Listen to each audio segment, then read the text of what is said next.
কাছে এসে দেখলো না হয় মনেরই ভাঙন।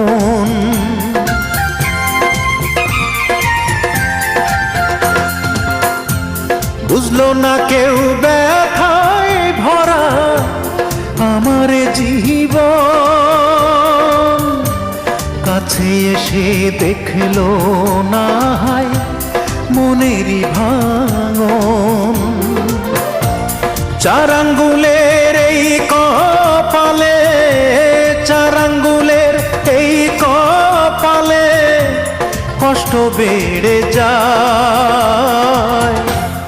আমার দুঃখের গল্প শোনার মানুষ কেহ নাই।